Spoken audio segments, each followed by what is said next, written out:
Fala galera, beleza? Esse canal Entre a Cruz do Mundo. Eu sou o Caio e sou estudante de Teologia pelo Instituto Reformado de São Paulo. Eu estou muito feliz de estar falando isso, porque quem acompanha o canal viu que eu estava querendo estudar e eu finalmente consegui realmente começar um curso de Teologia, fazer e prosseguir os estudos e tá trazendo um conteúdo melhor para vocês aí. Então daqui a uns 3 anos pretendo não ser mais leigo em Teologia e ter um cara formado aí falando com vocês e muito legal isso.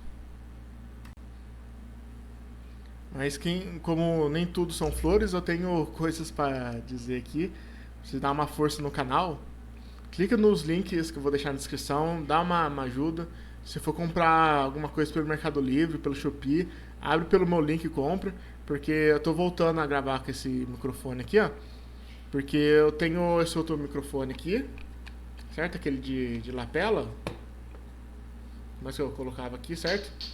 Ele é melhor que esse que eu tô usando. Esse aqui de lapela tem anti-ruído. Só que esse de lapela eu ligo direto no celular, que é a minha câmera.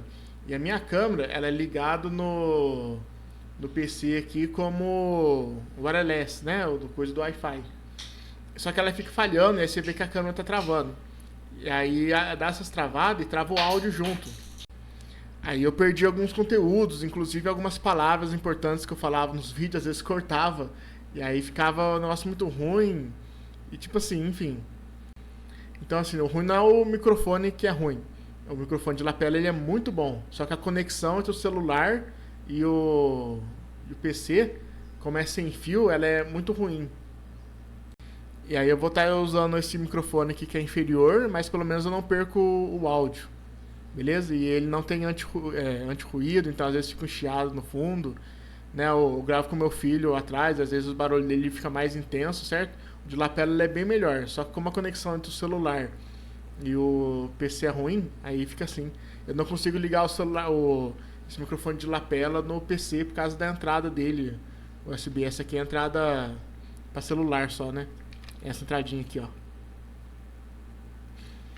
Então, para me comprar tipo assim, um microfone melhor para me ligar no PC, é uns 300 e pouco, cara. Então, preciso de ajuda para vocês clicando no link da descrição aí. E para mim comprar uma câmera decente também para eu ligar no PC, né, e largar a mão do celular, porque para ter conexão com fio, né? Porque essas conexões sem fio é tudo zoado, né? Pelo menos os baratos, né? Os baratos tem que ser com fio. Aí é melhor. Tipo assim, as câmeras também devem ser uns 300 e poucos por aí. Então aqui eu tô chorando, tô mendigando pra vocês aí, pra vocês clicarem no link aí, pra vocês darem uma ajuda. E eu dou minha palavra que todo o dinheiro que eu ganhar em link da descrição, se vocês comprarem alguma coisa, vai ser o dinheiro direto pro canal. Toda a verba que tiver que vier do link, né, das compras de afiliado que eu tenho, vai vir direto pro canal pra compra dessas coisas, né, das minhas ferramentas de trabalho aqui do setup do PC. E do PC pro canal, né? Câmera e microfone.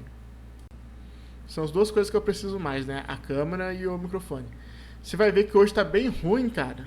Cara, tá péssimo. Eu tô vendo retorno aqui, mano, e tá muito zoado, tá muito travado. Porque hoje o sinal da internet tá muito ruim, cara. O Wi-Fi tá muito ruim. Se eu não tiver internet, eu não gravo. Tipo assim, é muito ruim, mano. Tá muito ruim a internet. Tá travando demais. Aí só tá. Não só picando, mas tá lento o movimento, cara. Tá horrível. Nem sei se eu vou gravar esse vídeo, se eu vou upar esse vídeo. Talvez eu até desista, cara, de gravar por um tempo. Sei lá. Se eu conseguir por algum meio também conectar o celular por cabo no PC, talvez a conexão fique melhor. Eu já tentei fazer isso por USB, mas eu não sei se existe maneira, se precisa de um aplicativo. Mesmo que eu tenha que usar esse microfone daí, sei lá. Mas enfim, hoje é dia de react. Vou fazer mais um react aí com os aparelhos que eu tenho. E eu acho que vai dar certo. Vou tentar não me mexer muito pra não parecer que eu tô tão travado assim, ó. Quem sabe se eu ficar mais parado assim, ó. Não é só a boca de vez em quando fala, ó. Aí não parece que trava. Mas simbora! Você acha que há um preconceito com evangélicos? Você acha que ele tem fundamento? Uai, como não tem fundamento? Olha o que a gente tá vendo de evangélico hoje. Eu digo que a minha avó deve estar dando voltas no caixão. Por quê? Porque o evangélico de hoje é o que há de pior no ser humano. Virou o protótipo de um ser desprezível. De alguém que não respeita uma diferença, de alguém que não respeita um viés diferente do mesmo amor. Que se apropria da Aí a gente que faz discurso de ódio. O que ela tá falando dos evangélicos e a gente que não respeita, a gente que não faz as coisas, que não. Tá louco. Aí eles podem fazer discurso de ódio contra a gente, né? Daí é normal, aí é bonitinho, aí é do bem. fé do outro pra... Não, que não respeita a fé do outro e que virou agora uma indústria política. Que não tem nada a ver. Então a minha avó deve estar chorando lágrimas de sangue, deve estar muito orgulhosa de mim, que tenho um senso crítico, que tô vendo que isso não é nada do que eu aprendi com a minha avó e dentro da igreja, e que faz muito mais sentido nós estarmos, nós no caso, eu e todas as eus aqui dentro de dentro, estar. Cara, essa parte da parte política pega mesmo, cara. Os caras às vezes misturam as coisas, né? Quem é evangélico tem que votar em fulano, porque o fulano diz que é crente, né? Às vezes nem é nada. Na maioria das vezes nem é. Mas assim, também não é desculpa pra generalizar, cara. A maioria, cara, dos crentes não é assim, não. Reverenciando e celebrando algo que faça sentido, que respeite a natureza, os seres humanos, a diversidade, e que pregue o amor, que pra mim religião é isso. Deus pra mim é amor, seja os diferentes nomes que ele possa ter. Mas aí acho que você tá generalizando um pouquinho todos os evangélicos, talvez seja... Aí a questão é o seguinte, de onde que veio o Estado laico? Veio da Reforma Protestante, né? Veio do cristianismo, principalmente da parte evangélica, né? Dos protestantes, os reformados. Foi nós que criamos o Estado laico, tá? Que é a separação do Estado com a religião, que antes era unido.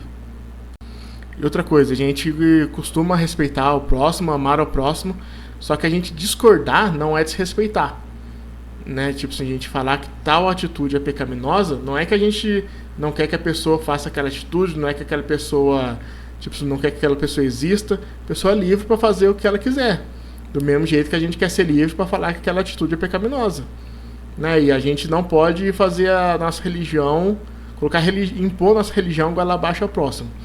A gente tem que só falar o que acredita e deixa a pessoa viver como ela quiser. É simples. Mas aí também tem a questão que as pessoas não querem ser contrariadas, né? Elas querem fazer suas coisas e falar que tá tudo bonitinho. A gente não pode ter nenhuma visão e falar, sua visão é errada, né? Não pode ser contrariado. A gente pode ser contrariado, é o que ela tá falando, mas a gente não pode contrariar os outros, né? Vai entender. Algumas correntes, né? Mais radicais. Lá vem o povo falando, ai, mas ela está generalizando. Gente, quando a gente generaliza, normalmente, se a pessoa que tá falando não é uma pessoa leviana, e eu não sou, a pessoa tá falando de dados do IBGE, né? Ai, porque os homens são todos uns desgraçados. Não tô falando do nosso amigo aqui, né? Mas quando você olha os dados, a gente tá falando da maioria, então a gente pode generalizar. Porque enquanto for a maioria, enquanto os números forem a maioria, a gente pode generalizar. Então, realmente é a maioria... Realmente tem um dado do IBGE disso aí. Se tiver, realmente o IBGE conseguiu captar a maioria. Porque, cara, a maioria dos evangélicos, cara, a maioria das igrejas, eu creio que não faz essas coisas, cara. Você tá por fora do que é a igreja. Até a igreja neopentecostal de teologia da prosperidade, coisa que eu acho que chega a ser heresia, certo? Tipo, os caras não são assim, mano. Os caras não tem essa visão, não tem esse ódio, entendeu? Não é desse jeito. Tem a questão dos homens, cara.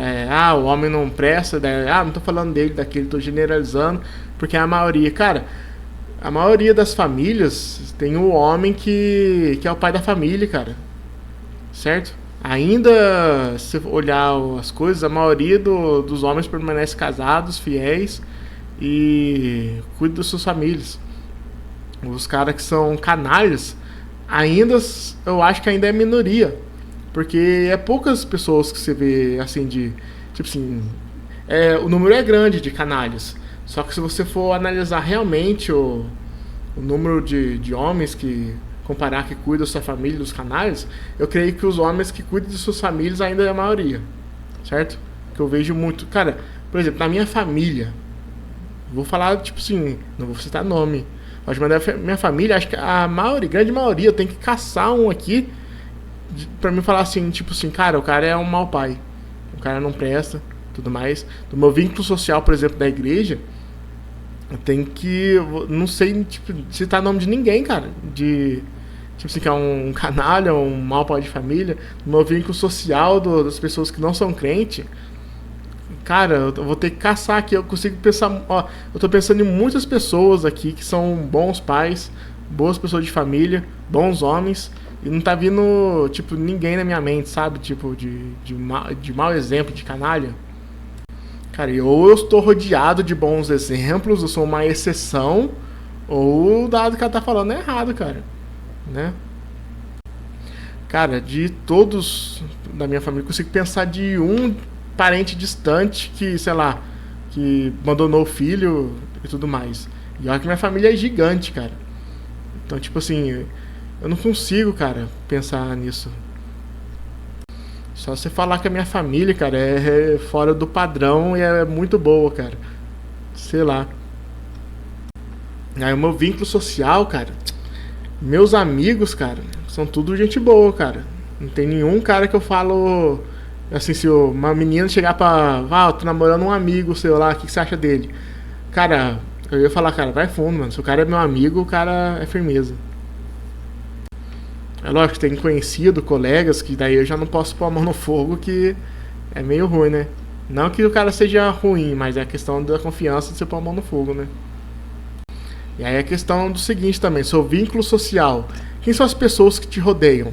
São pessoas que são canalhas, seja homem, seja mulher? Então talvez o problema seja você. Me diga com quem tu andas que eu digo quem tu és. Né? Então, tipo assim, você tem que estar rodeado de pessoas boas. Então se você fica... Suas amigas é tudo, sei lá, mulher que... Cara, é até difícil falar isso, mas sei lá. Suas amigas é tudo mulher que transa sem compromisso, que engravida de qualquer carinha, que tem, tipo, vários dos filhos e sem compromisso, e não cuida, larga os filhos com os avós. Talvez você seja uma má companhia, talvez você seja uma pessoa mau caráter, porque você é rodeado de pessoas assim. Né? Isso vale pra homem também, só tem homem de amigo de gandaia, que faz bagunça pra rua, que deixa os filhos pra mãe, paga uma pensão, nem vai ver a criança. Talvez você seja um mau exemplo. Entendeu? Você tem que estar rodeado de pessoas que são bons exemplos para vocês. Né? Eu acabei de falar aqui, cara, eu não consigo pensar em mau exemplo tão grande assim da minha família, dos meus amigos. Não consigo, cara. As pessoas mais próximas a mim, não tem. E se tiver, cara, a gente puxa a orelha, pode ter certeza. Os amigos que tem, a comunidade da igreja, mas se tiver alguém se desviando, alguém querendo fazer burrada, a gente chama junto, tanto que já aconteceu. De irmãos da igreja querer fazer uma burrada, querer fazer canalice, a gente pega, opa, chama na chincha aí, é disciplinado e tudo mais. Então, cara, a comunidade de igreja não é o que ela tá falando aí não, cara. Isso aí é um caso excepcional que ela citou, que ela viu, né? Às vezes os escândalos parecem muito por causa de televisão, de internet. Mas vida real não é assim não, cara. Vida real não é o que ela tá falando, não.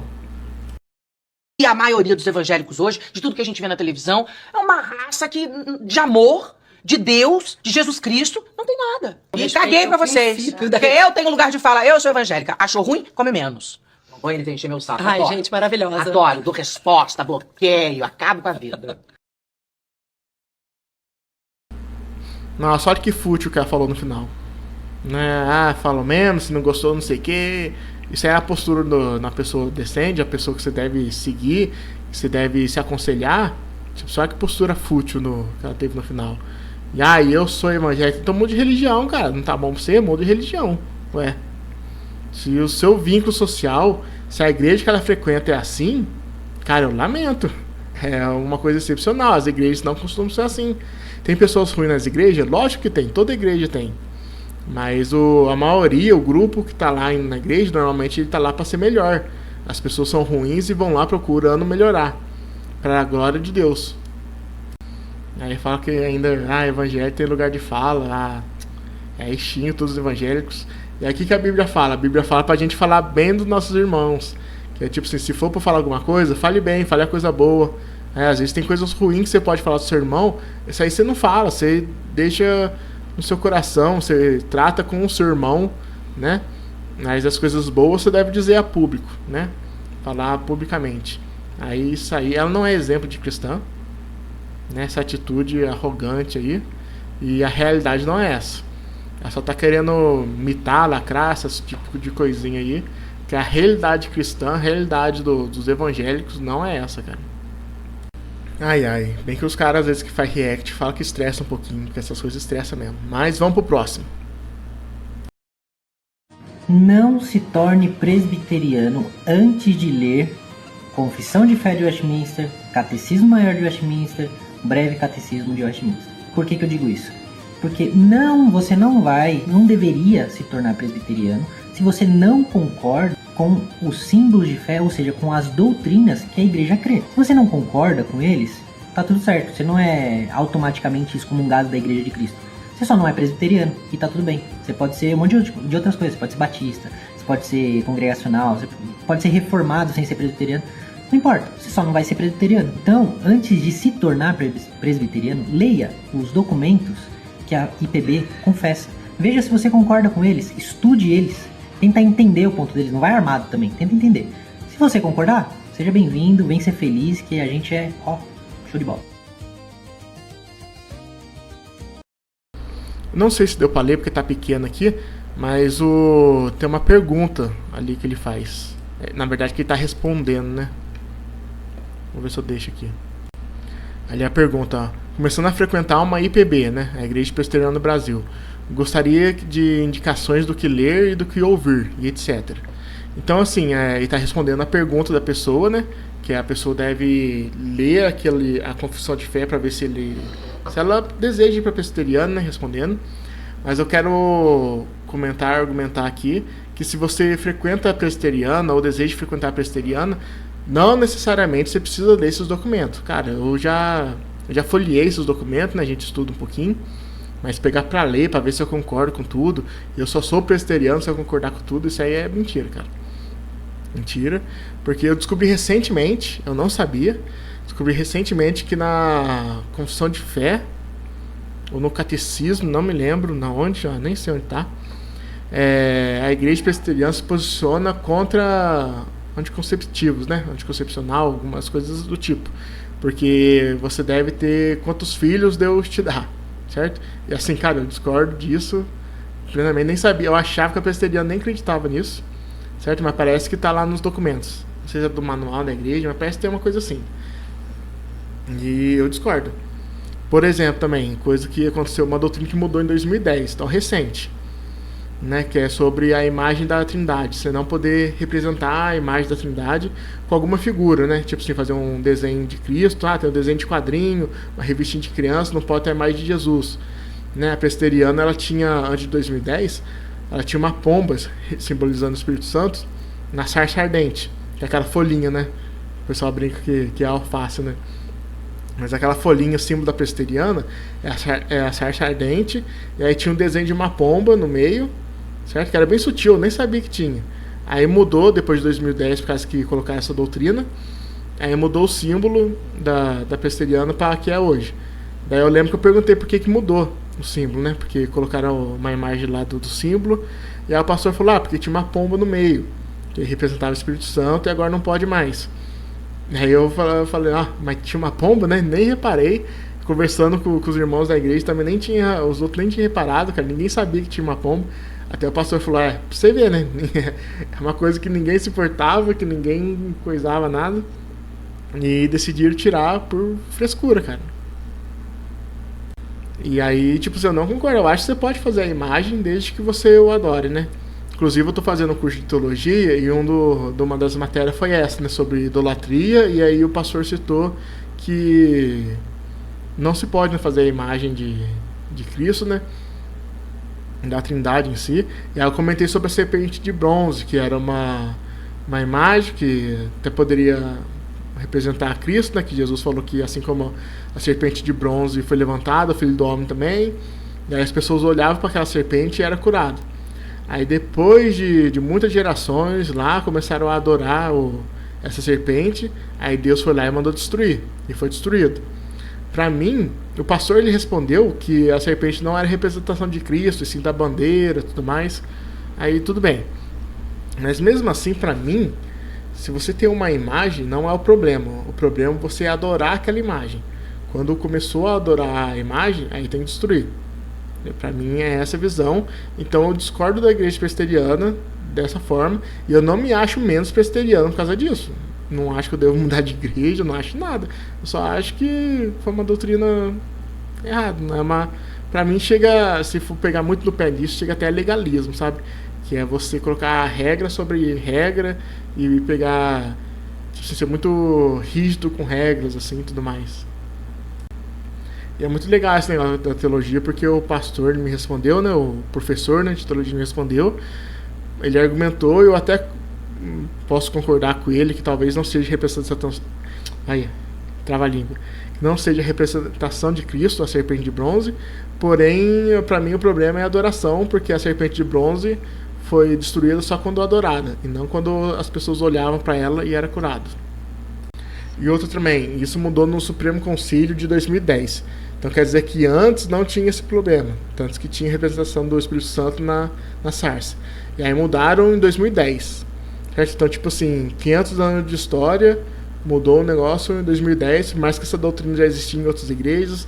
Então, tipo assim, o que é o certo? Antes de 2010 a igreja presbiteriana estava errada e depois de 2010 estava certa, certo? Ou estava certa ao contrário e tudo mais.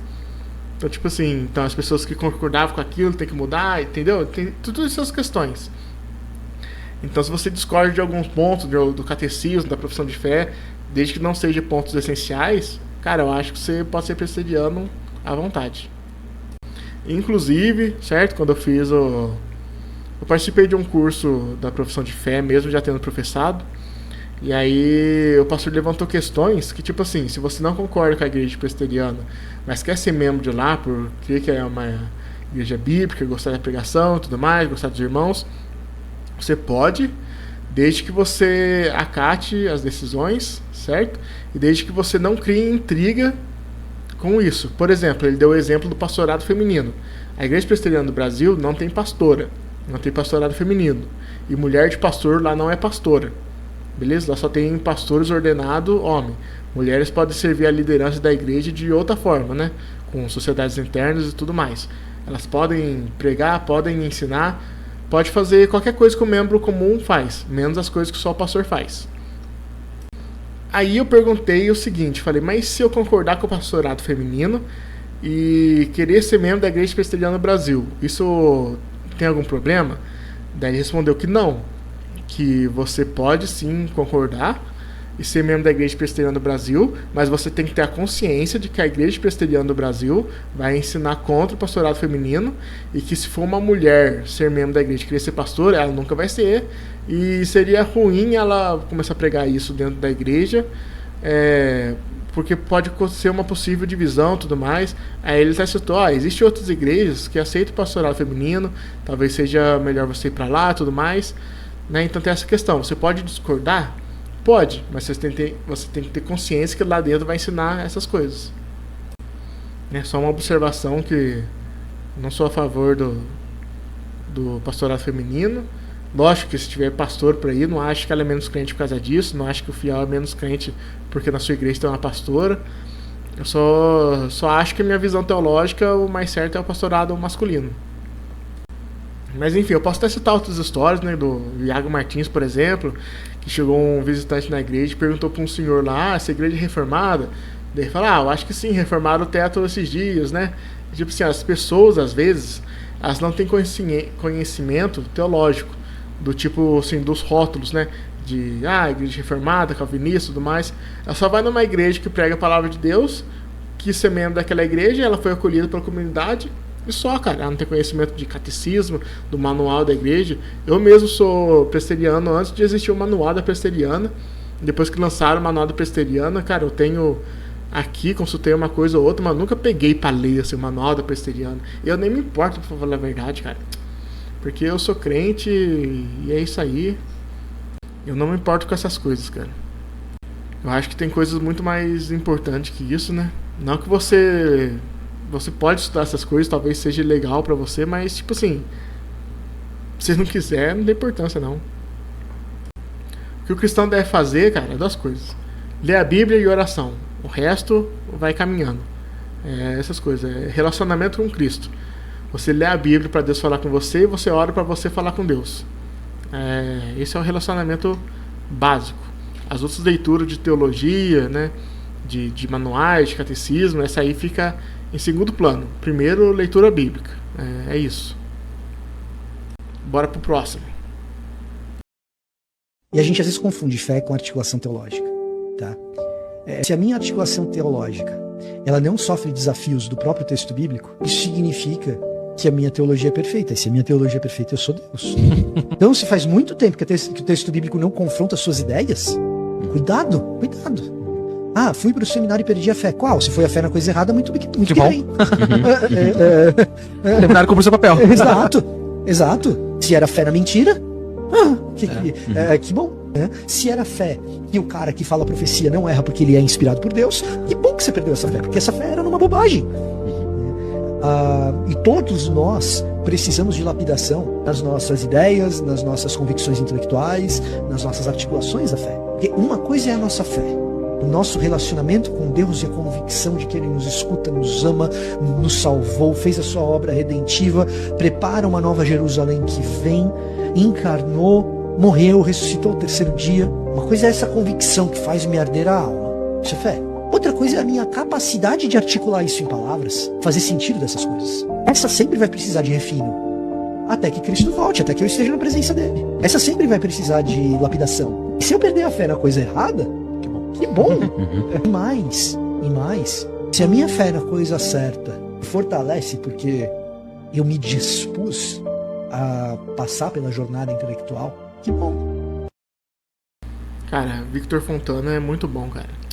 E é isso aí, cara. É muito interessante que quanto mais eu estudo teologia, agora que eu comecei o curso e tudo mais... Opa, encostei no microfone aqui, acho que saiu um ruído. Eu vejo que a gente tem que ter em unidade, sabe? Existem os rótulos, né? Reformado, pentecostal, calvinista, arminiano, os dons, continuista, sessionalista. Mas, tipo assim, você tem que ter consciência da unidade da igreja, cara. Que todos nós somos irmãos em Cristo e que Jesus vai vir buscar todos e todos vão no céu. E, tipo assim, não tem placa de igreja lá não, cara. Não vai ter divisão não. É uma unidade só, cara. Essa é a unidade da igreja.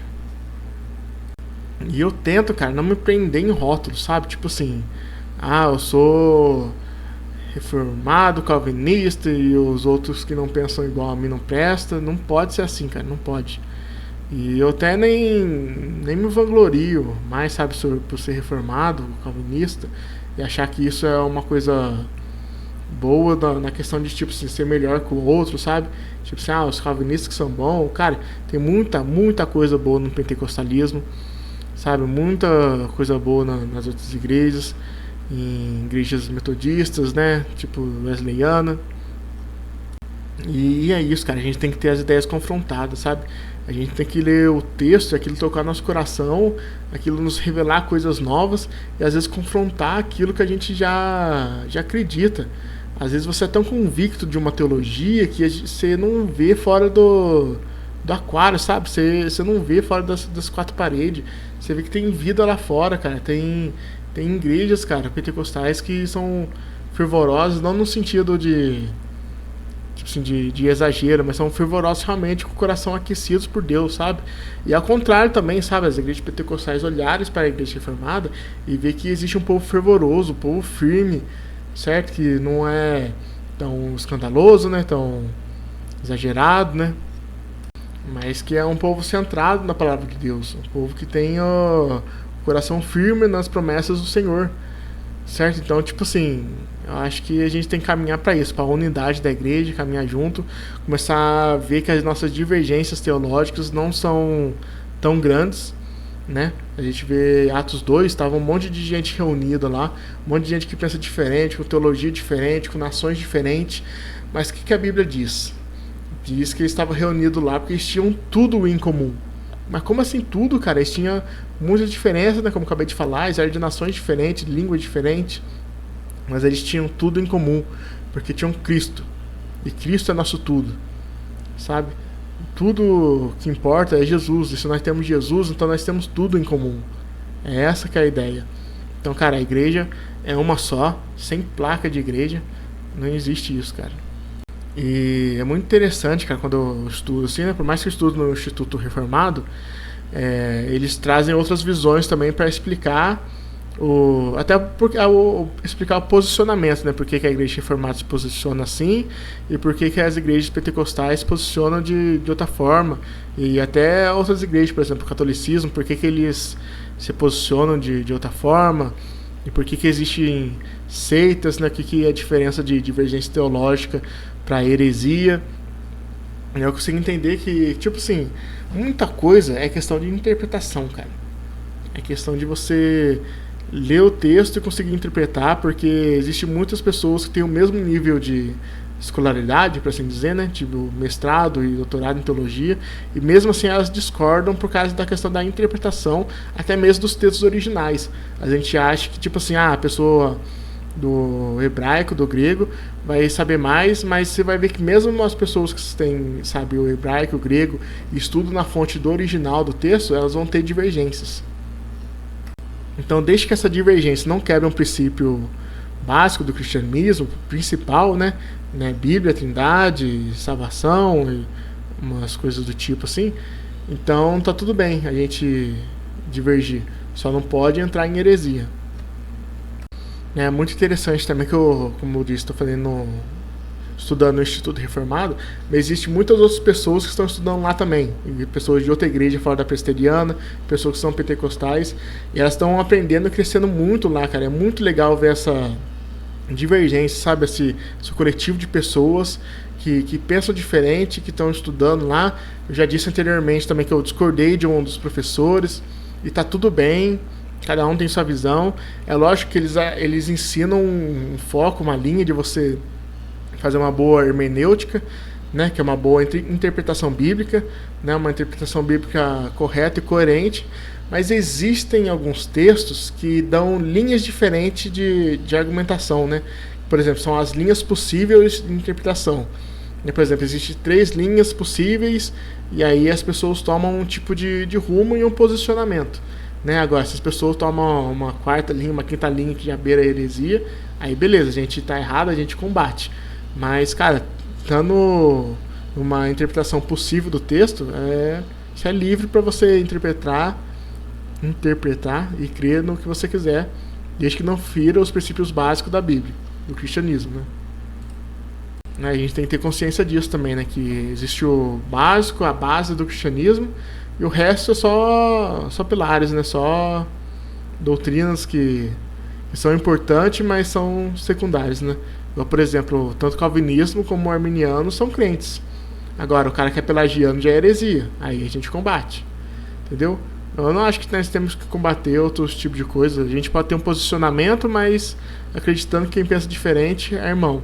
Chegou a heresia, a gente combate. E aí é interessante que a heresia temos que combater junto. A gente pega todos os cristãos verdadeiros e combate essa heresia. Mas é isso. Por enquanto é só. Vou ficando por aqui. Não esquece de dar um like, se inscrever no canal, deixar seu comentário. Ver o que eu posso fazer no setup aqui, né? Me dê sugestões. Baixa tal aplicativo, faz tal coisa. Compra um cabo não sei o que é mais barato, funciona melhor, né? Principalmente se você já mexe com o YouTube também, me dá umas dicas aí. Você faz algum tipo de gravação, certo? Ajude o canal, clique nos links lá, abre seu aplicativo pelo link na descrição, né? Salva o link aí, copie, cola em algum lugar para você dar uma força. E é isso aí.